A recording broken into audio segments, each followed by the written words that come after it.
अस्सलाम वालेकुम दोस्तों, आज मैं आपके लिए बहुत ही मज़ेदार सा देगी अचारी गोश्त बनाने की रेसिपी लेके आई हूँ। और हम इसको आज अपने घर के मसालों के साथ बनाएंगे। ये बहुत ही मज़े का बनता है, आप बिलीव नहीं करेंगे। एक बार अगर आप इसको बना लेंगे तो आपका दिल बार बार इसको खाने का करेगा। बहुत ही उम्दा बनता है, बहुत ही मज़ेदार। तो चलिए हम इसकी रेसिपी देख लेते हैं। तो सबसे पहले हम इसका मसाला तैयार करेंगे। तो यहाँ पर मिक्सी का जार हमने लिया है, इसमें 2 चम्मच साबुत धनिया डालेंगे, 1 चम्मच सौंफ डाल देंगे, 1 चम्मच ज़ीरा। और इन तमाम चीज़ों को, तीनों मसालों को हम दरदरा सा पीस लेते हैं। तो ये देखिए, हमने यहाँ पर इसको पाउडरी फॉर्म में नहीं पीसा है, थोड़ा मोटा सा पीसा है। और अब हम इसमें कुछ मसाले डालेंगे। तो ये मेथी दाना है, 1/4 चम्मच डाल देंगे, कलौंजी 1/4 चम्मच, राई दाना 1/4 चम्मच, पिसी हुई लाल मिर्च का पाउडर 1 चम्मच। हल्दी इसमें थोड़ी ज़्यादा जाएगी, आधा चम्मच हम इसमें डालेंगे। तो इस रेसिपी में हल्दी थोड़ी ज़्यादा डलती है, इससे कलर बहुत अच्छा आता है इसका। आधा चम्मच कुटी हुई लाल मिर्च मैंने डाली है, आधा चम्मच चाट मसाला, आधा चम्मच पिसा हुआ गरम मसाला पाउडर डाल देंगे। और इन तमाम मसालों को अच्छी तरह से मिला लेंगे। तो मैंने यहाँ पर अभी नमक का इस्तेमाल नहीं किया है। और अगर आप इस मसाले को पहले से बनाकर सेव करना चाहते हैं लॉन्ग टाइम के लिए, तो आप इसमें 1 चुटकी सिट्रिक एसिड यानी कि टाटरी मिला दें। तो उससे क्या होगा कि आपका मसाला लॉन्ग टाइम तक चलेगा। आप इसे 1 साल तक रख सकते हैं, किसी भी एयर टाइट जार में आप डाल कर रख दें और ये मसाला आपका ख़राब नहीं होगा। अचार गोश्त का मसाला आप पहले से भी बनाकर रख सकते हैं। तो ये मसाला हमारा देखिए बनकर तैयार हो चुका है। तो चलिए अब हम पकाना शुरू करते हैं। तो यहाँ पर मैंने आधा कप ऑयल लिया है, एक बड़े साइज़ की मैंने प्याज ली है। प्याज को यहाँ पर हमने फ्राई करना है, लाइट गोल्डन ब्राउन कलर आने तक इसको फ्राई कर लेंगे हम। तो ये देखिए, प्याज का लाइट ब्राउन कलर हो चुका है, हल्की हल्की सी सुनहरी होने लगी है।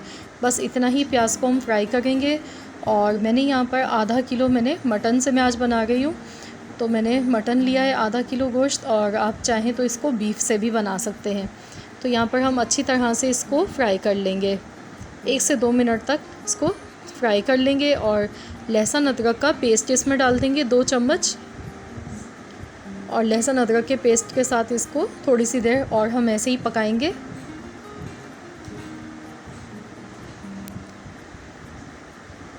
तो यहाँ पर इसको हम तेज़ आंच पर पका रहे हैं। और ये देखिए, बहुत अच्छा सा ये फ्राई हो चुका है यहाँ पर गोश्त। तो बस यहाँ पर इसको इतना ही हमने फ्राई करना था। और अब हम इसमें टमाटर डालेंगे और साथ में ये अचार मसाला डालेंगे, जो हमने अचार का मसाला इसका तैयार किया है अचार गोश्त का। तो पहले हम इसमें अचार गोश्त का मसाला शामिल कर देते हैं। इसमें से 2 चम्मच मैंने कम डाला है, 2 चम्मच हमने अलग से रख दिए, क्योंकि हम इसके लिए हरी मिर्चें तैयार करेंगे तो उसमें हम वो इस्तेमाल कर लेंगे। अब यहाँ पर मैं नमक इसमें डाल गई हूँ, हस्बे ज़रूरत नमक डाल दिया है मैंने, क्योंकि मैंने मसाले में नहीं मिलाया था, तो मैं अलग से इसीलिए डाल गई हूँ। और इसको मिला लेंगे अच्छी तरह से। तो बस कुछ सेकंड तक ही पकाना है, ज़्यादा नहीं इसको पकाएंगे वरना मसाला जल जाएगा। बहुत ज़बरदस्त खुशबू आ गई है इस वक्त इसकी। तो मैंने यहाँ पे 2 मीडियम साइज़ के टमाटर लिए हैं, टमाटर इसमें डाल देंगे।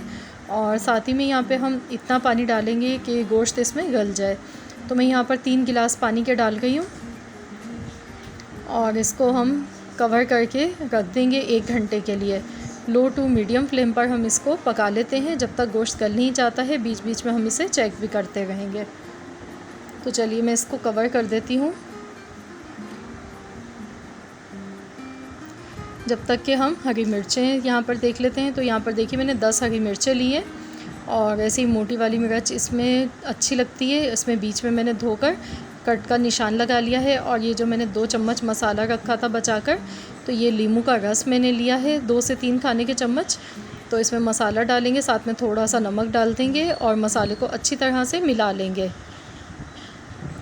और अब हम इस मसाले को मिर्चों में अच्छी तरह से फिल कर देंगे। तो ये हरी मिर्चें इस तरह से भरी हुई अचार के मसाले की इसमें बहुत ही मज़ेदार लगती हैं। तो इस तरीके से हम इसकी अच्छे से फिलिंग कर लेंगे। तो फ्रेंड्स, अगर आप मेरे चैनल पर नए हैं, फ़र्स्ट टाइम मेरी वीडियो को वॉच कर रहे हैं, तो मेरी आपसे रिक्वेस्ट है कि आप मेरे चैनल को सब्सक्राइब कर लीजिए। और अगर आज की रेसिपी पसंद आती है तो वीडियो को लाइक ज़रूर कीजिए, फ्रेंड्स एंड फैमिली मेम्बर्स के साथ शेयर कीजिए। तो यहाँ पर देखिए, इसको पकते हुए 1 घंटा हो चुका था, तो हमने यहाँ पर खोल के चेक कर लिया है। गोश्त इसमें गल चुका है अच्छा सा, और मसाला भूनते हुए यहाँ पर हमें मज़ीद 5 मिनट और हो गए। तो यहाँ पर इतना ही इसको पकाना है कि इसका ऑयल सेपरेट हो जाए और मसाला अच्छी तरह भुन चुका है। तो यहाँ पर मैंने 1 कप दही लिया है, दही को फेंट कर यहाँ पर डालेंगे। और दही डालते टाइम हमेशा गैस का फ्लेम थोड़ा हल्का कर देना चाहिए, इससे दही जो है फटता नहीं है। तो अब हम यहाँ पर गैस की आंच जो है तेज़ कर देंगे और इसको तेज़ आंच पर, ये देखिए, हमने भूनते हुए पका लिया है मज़ीद। और मसाला आप देख सकते हैं इसका, बस इतना हम इसमें रहने देंगे, ये देखिए। और अब हम इसमें हरी मिर्चें डाल देंगे। तो बस अब हम इसे कवर कर देंगे 2-3 मिनट के लिए, ढक्कन लगा के इसे रख देंगे हल्की आंच पर, और उसके बाद इसको हम डिश आउट कर लेंगे। तो ये लीजिए, हमारा बहुत ही मज़ेदार सा देगी अचारी गोश्त बनकर तैयार हो चुका है, घर के मसालों के साथ, वो भी बहुत ही मज़ेदार, बहुत ही स्पाइसी बना है ये। तो ज़रूर आप लोग भी इस रेसिपी को ट्राई कीजिएगा और ज़रूर मुझे कमेंट्स में बताइएगा आपको कैसी लगी आज की रेसिपी। आई होप कि आप सबको रेसिपी बहुत ज़्यादा पसंद आई होगी। तो आप इसको पराठे के साथ, नान के साथ, चपाती के साथ खाएं, बहुत ही मज़े का ये लगता है। तो फ्रेंड्स, मिलते हैं इंशाअल्लाह ताला बहुत जल्द एक और न्यू रेसिपी के साथ। तो जब तक के लिए अल्लाह हाफ़िज़।